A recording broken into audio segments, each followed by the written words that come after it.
téléspectateurs de Canal Vimkwera, je vous salue dans le beau et précieux nom de Jésus-Christ. Vous êtes à l'émission La Voix du Christ par les ondes, une émission de l'Église de la Mission Apostolique BP 47 Ouagadougou, Burkina Faso.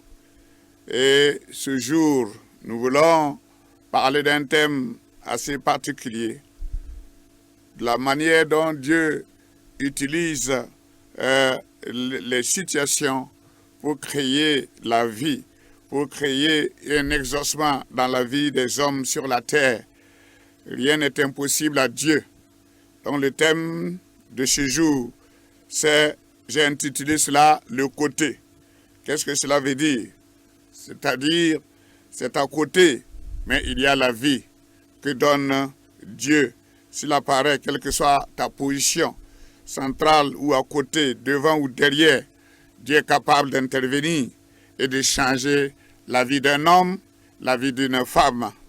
C'est ainsi que si nous repartons à la Genèse, au début de la création de ce monde, il est dit que Dieu créa l'homme à son image, Dieu le créa à sa ressemblance et il l'a mis dans le jardin pour qu'il garde et qu'il cultive ce jardin.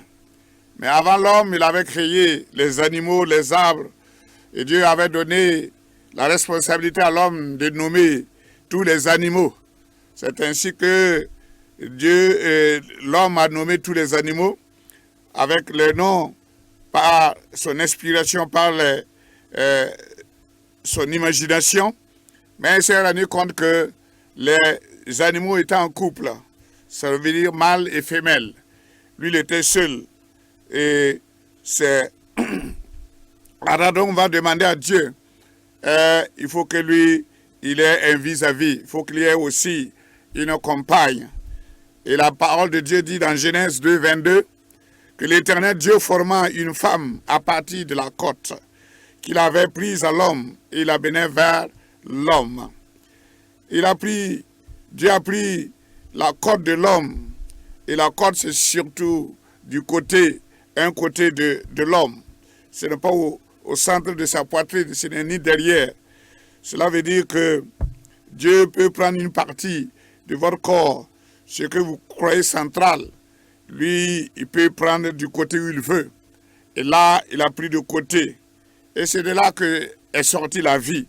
C'est de là que est sortie Ève pour devenir la compagne, pour devenir la femme de Adam jusqu'à sa mort.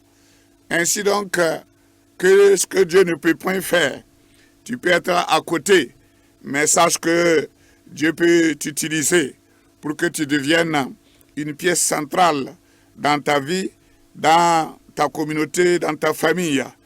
Ainsi donc, Dieu a pris simplement la côte de l'homme et il en a fait une pièce maîtresse dans la vie de tout homme.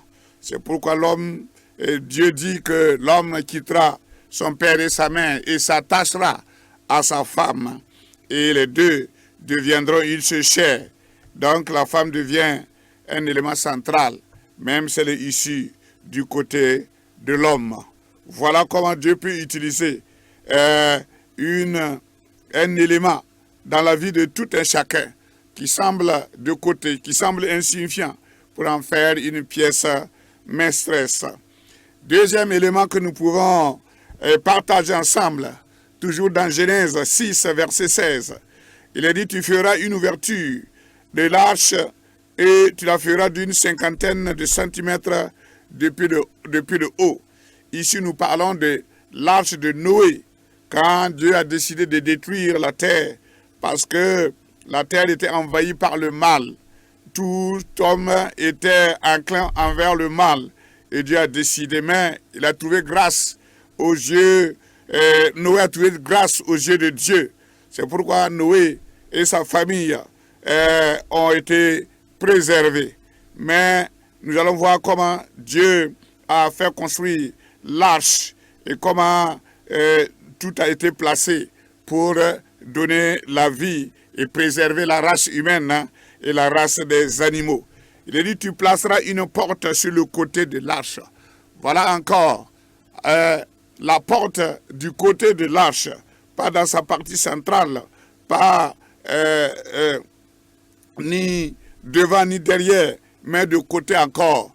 Et vous savez que de ce côté où la porte se trouvait, c'est là que tous ceux qui portaient vie, les animaux comme Noé et toute sa famille, y sont rentrés. Et c'est par là également, après le déluge, quand le déluge se sera arrêté, c'est là aussi que Noé et toute sa famille et tous les animaux qui étaient entrés en couple sont sortis et ils ont continué à vivre. Donc voilà encore le côté de l'arche qui était fermé par Dieu et qui a été ouvert après le déluge, et cela a produit la vie. Donc c'est cela que Dieu a fait pour que la vie vienne. Et le mot côté est encore là. Il a dit, tu construiras un étage inférieur, un étage, un deuxième et un troisième. Donc, le chiffre 3 aussi est très important. Nous savons que la Trinité comporte le Dieu le Père, Dieu le Fils, Dieu le Saint-Esprit.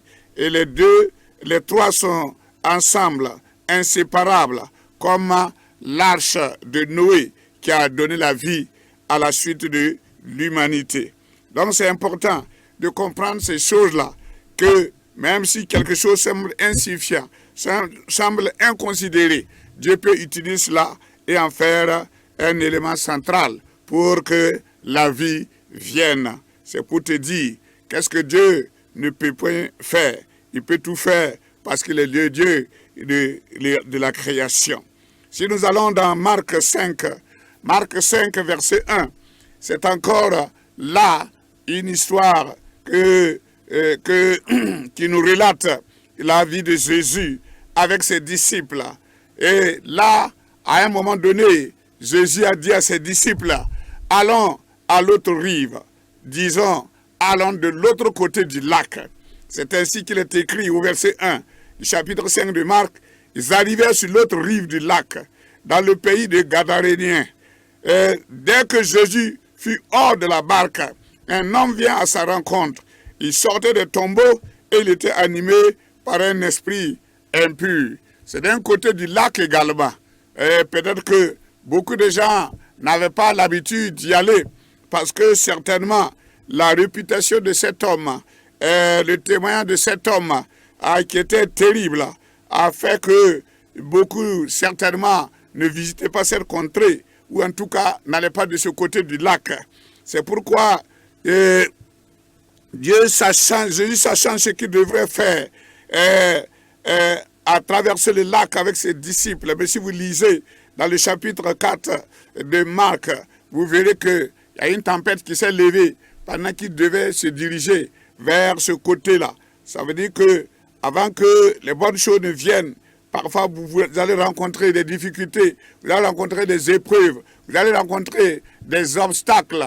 Mais je vous dis toujours et maintenant que les obstacles doivent vous conduire à l'action et non au renoncement, et non à l'abandon. Quand il y a un obstacle et que vous savez que vous avez la parole de Dieu qui vous indique le chemin à suivre, quand vous avez reçu la révélation qui vient de Dieu, quand vous avez reçu les instructions du Seigneur Jésus d'aller de l'autre côté, allez de ce côté-là. N'allez pas là où vous avez l'habitude d'y aller. N'allez pas là où vous croyez que c'est facile d'y aller. Et allez là où Dieu vous dit d'aller. Même si vous rencontrez des difficultés, même si vous avez des problèmes, allez-y. Même si vous avez des vents contraires, même si vous avez des vagues, même si vous avez des vents impétueux qui s'opposent à votre marche, qui s'opposent à votre progression, obéissez simplement. Parce que Dieu sait pourquoi, que c'est de ce côté-là qu'il fallait nécessairement y aller. Et dès qu'ils ont quitté la barque, dès lors qu'ils sont allés de l'autre côté du lac, la Bible dit, dans Marc 5, verset 3, cet homme habitait dans les tombeaux et personne ne pouvait plus l'attacher, même avec une chaîne, Donc, de ce côté-là, il y avait un problème. Le premier problème était dans le lac, la tempête et le vent. Et Dieu a résolu cela. Et maintenant, le deuxième problème, c'était cet homme de Gadara qui était là. Il était dans les tombeaux. Il habitait dans les cimetières, loin de sa famille, loin de la communauté. Cela veut dire qu'il était un problème. Il était improductif. Il était même un danger pour sa famille, un danger pour sa communauté. C'est pourquoi le diable l'a isolé là-bas pour le tourmenter jour et nuit. Mais Jésus, en donnant les instructions, alors de l'autre côté, alors sachant que, alléluia, c'est de côté, mais la vie peut sortir de votre côté, ce qui est mis à côté, ce qui a été isolé, ce qui a été abandonné, ce qui a été rejeté. Dieu peut en tirer une vie. Si toi qui m'écoutes, ta vie est rejetée, les hommes t'ont rejeté, ton mari t'a rejeté, tes enfants t'ont rejeté, la maladie a fait que tu ne peux pas faire quoi que ce soit pour survenir à tes besoins. Si même la vie dans son ensemble est sans issue, malgré ta religion, sache que Jésus arrive par ce message-là et il va faire un miracle dans ta vie aujourd'hui. Il a dit personne ne pouvait l'attacher. Mais quand Jésus est arrivé, qu'est-ce qui s'est passé? Il a dit en effet, souvent on l'avait attaché avec des fers aux pieds et des chaînes, mais il avait cassé les chaînes et brisé les fers. Donc, vous savez que là, c'est des forces surnaturelles qui étaient sur lui, des forces obscures qui ont une force qui puisse briser les fers, les chaînes. Personne n'avait la force de le maîtriser. Cela veut dire qu'avec une force humaine, on ne peut pas contenir la force du diable, la force des démons. Mais Jésus a autorité sur le diable. Jésus a autorité sur les démons. Si des démons te tourmentent et t'empêchent de dormir, t'empêchent d'évoluer, t'empêchent de prospérer dans ce que tu fais, et si des démons t'empêchent de vivre en famille, de prospérer en famille, si des démons t'empêchent d'avoir des enfants, sache qu'il y a quelqu'un qui peut les maîtriser. Et c'est de lui que je parle maintenant. La Bible dit, à Marc 5,5, qu'il était sans cesse, nuit et jour dans les tombeaux et sur les montagnes. Il criait et se blessait lui-même par des pierres. Cela veut dire que certains sont liés tellement par des démons qui font des choses qui sont contre nature, qui sont contre leur propre développement. Elle ne peut pas s'en empêcher. Et peut-être que c'est l'alcool qui est ton problème le plus crucial. Peut-être c'est toi, c'est la fornication, c'est l'adultère. Tu ne peux t'empêcher de courir après les femmes. Peut-être c'est toi, alléluia, c'est la magie. Tu ne peux courir qu'après les marabouts parce que tu as tellement de problèmes, tu as tellement de difficultés et tu es dans une situation que toi-même, malgré que tu ne possèdes pas, tu es obligé de donner à des gens qui vont te flatter comme quoi ils ont des solutions. Or, ils n'en ont point. Mais je te dis aujourd'hui, Christ rentre dans ta maison si tu écoutes ce message et si tu prends ta décision. Il a dit comme il montait dans la barque, celui qui avait été démoniaque le suppliait, demandant à l'accompagner parce qu'il avait été délivré. Il avait été délivré parce que les démons qui constituaient une légion dans le corps de cet homme a été chassé. Cette légion a été chassée. Et si vous lisez bien le passage, ces démons sont entrés dans les cochons à leur demande. Et Jésus a exaucé leur demande. Et ces animaux sont allés se précipiter dans la mer et se sont noyés. Ça veut dire que c'était la fin de cet homme et cette fin qui était réservée à cet homme. Si les démons continuent à demeurer dans sa vie, il allait l'amener à se tuer, à se suicider. Peut-être que tu as un esprit suicidaire. Ça veut dire que c'est un esprit qui te pousse à te dire ou à croire, à te faire croire que la mort est une solution, le suicide est une solution. Je te dirai non, non, Parce que cet esprit qui t'emporte là, il ne t'amène pas vers le Père, il ne t'amène pas vers le paradis. Non, parce que ce démon est déjà voué à l'enfer et ne peut t'amener que là où lui-même il sera. C'est pourquoi une solution t'est donnée. C'est pourquoi Jésus a dit à ses disciples, allant de l'autre côté, ce côté où il y a des difficultés, ce côté où il y a des problèmes. Beaucoup dans leur vie, ils cachent ce qui n'est pas présentable. Ils aiment présenter ce qui est bon, ce qui peut être vu et être apprécié. Ça veut dire qu'ils mènent une double vie. Mais ce qui est à côté, ce qui est caché, c'est que ce soit dans ta vie, que ce soit dans ta maison, que ce soit dans ton service, ce que tu as mis de côté, c'est ça qui crée des problèmes. C'est ça qui crée des difficultés dans ta vie. Il faut que ce côté-là soit mis en exergue pour que Dieu puisse toucher et délivrer ce qui t'empêche d'être présentable devant tout le monde. Verset 19, il dit, Jésus, je ne lui permis pas, mais il lui dit, va dans ta maison, vers les tiens, et raconte-leur tout ce que le Seigneur a fait pour toi. Sitôt délivré, la volonté de cet homme, c'est de suivre Jésus. C'est de suivre Jésus. Aujourd'hui, quand je vais prier, tu recevras ta guérison. Quand je vais prier, si tu es tourmenté par les démons, tu n'arrives pas à dormir. Si tu vis dans une stérilité depuis des années, tu n'arrives pas à enfanter.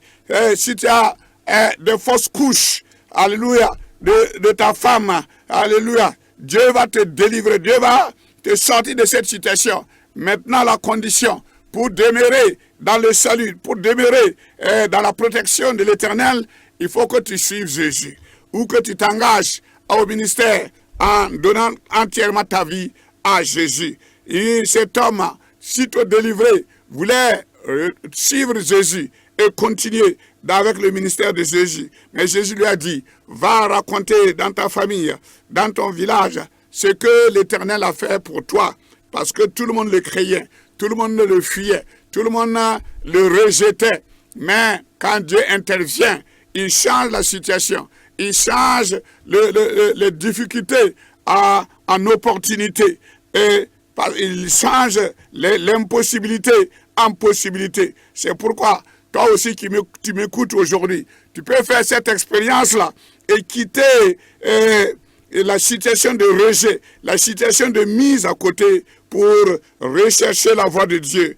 Et voilà que cet homme, Jésus-Christ, lui a dit, va plutôt raconter dans ta famille ce que Dieu a fait pour toi. Comment Dieu a eu pitié de toi. Dieu aussi a pitié de vous qui m'écoutez maintenant. Vraiment, toi-même, tu dois observer comment tu souffres, comment ta vie est une vie difficile et une vie qui ne ressemble pas aux autres. Les autres avancent, mais toi, tu es en stagnation depuis des années et des années. Et voilà que la maladie même t'a terrassé. Tu ne sais comment. Parce que tu t'es donné à des choses, à des pratiques qui sont condamnables. Toi-même, tu le sais. Ces pratiques-là sont cachées, c'est mis de côté, mais l'Éternel voit cela.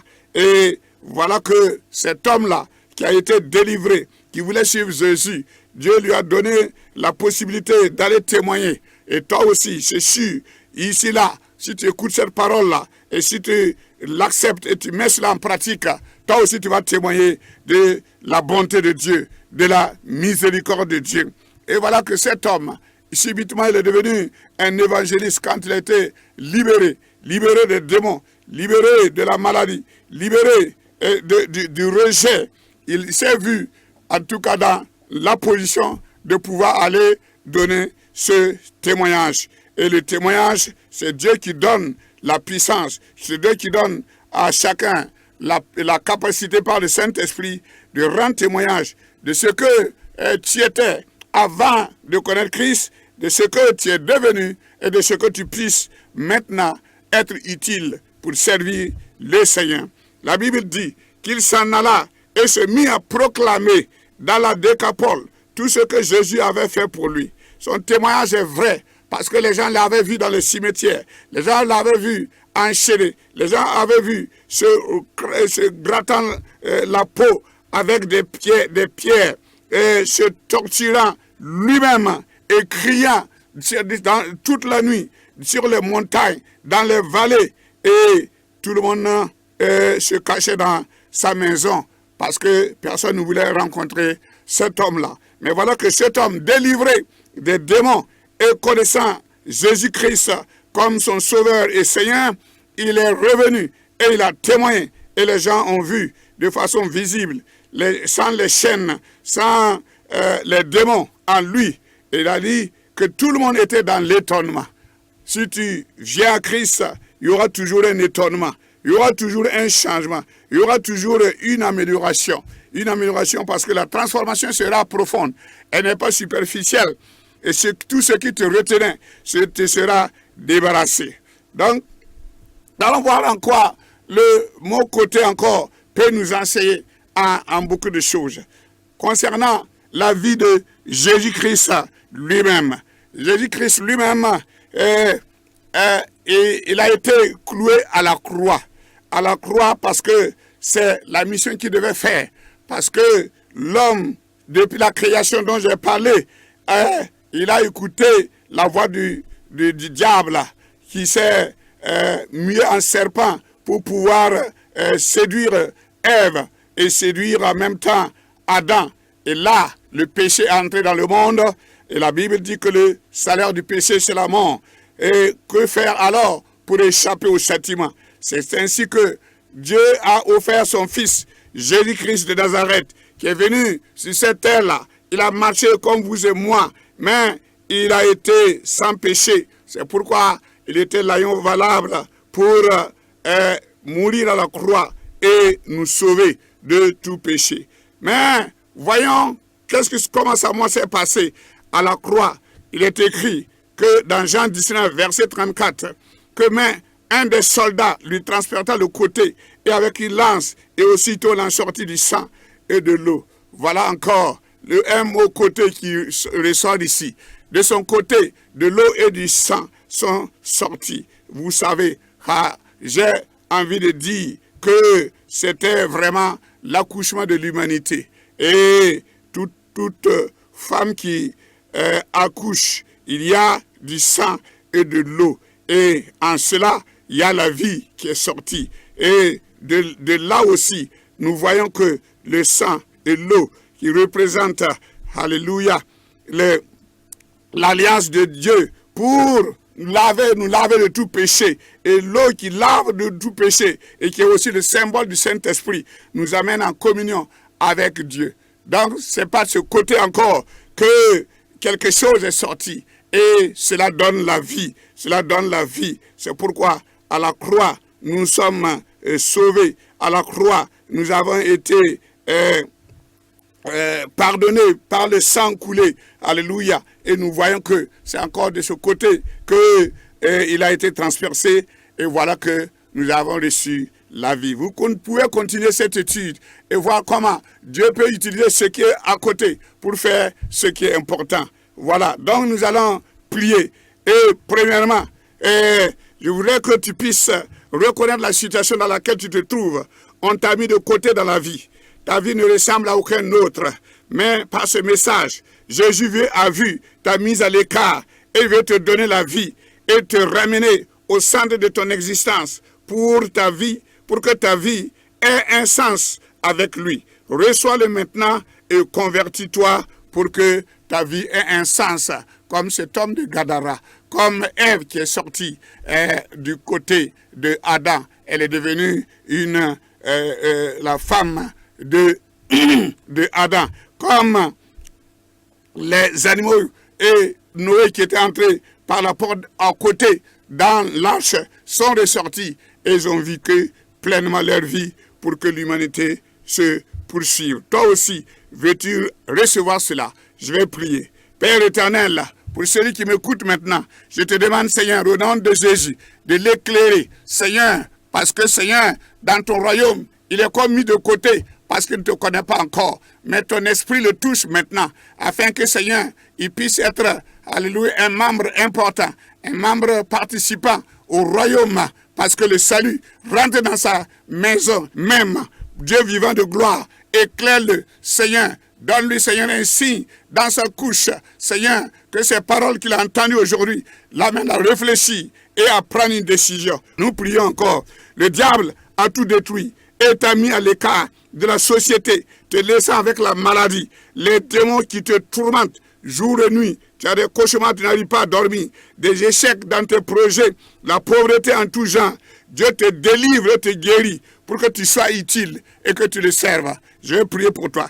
Père éternel, je te confie, Seigneur, tous ceux qui m'écoutent maintenant et qui n'ont pas encore, alléluia, la possibilité, alléluia, de te confesser, qu'ils puissent te confesser et de savoir que c'est en Christ seulement, ô Dieu Tout-Puissant, qui peut avoir la délivrance, comme cet homme qui était dans le cimetière, ô Dieu vivant de gloire. Seigneur, si quelqu'un qui m'écoute souffre et couché et souffre d'une maladie, que reçoive la guérison maintenant, au nom de Jésus-Christ. Car la parole nous dit d'aller, de guérir les malades, de chasser les démons qui te tourmentent, tu n'arrives pas à dormir. Mais Dieu te relève maintenant. Alléluia, que ces démons-là te quittent maintenant, à l'instant même, au nom de Jésus-Christ. Si c'est la pauvreté qui te maintient dans la misère, des projets qui n'arrivent pas à s'être accomplis en quoi que ce soit, Dieu te délivre et te guérit pour que tu sois utile, comme cet homme de Gadara qui allait dans toute la Décapole pour annoncer la parole. Dieu vivant de gloire, je te recommande tous ceux qui étaient à l'écoute. Soyez bénis, soyez bénis. Croyez que cette prière-là vous est atteinte. Je croyais que cette prière-là est montée au ciel en votre faveur et vous recevez votre salut, votre guérison, votre délivrance. Au nom de Jésus-Christ. Amen.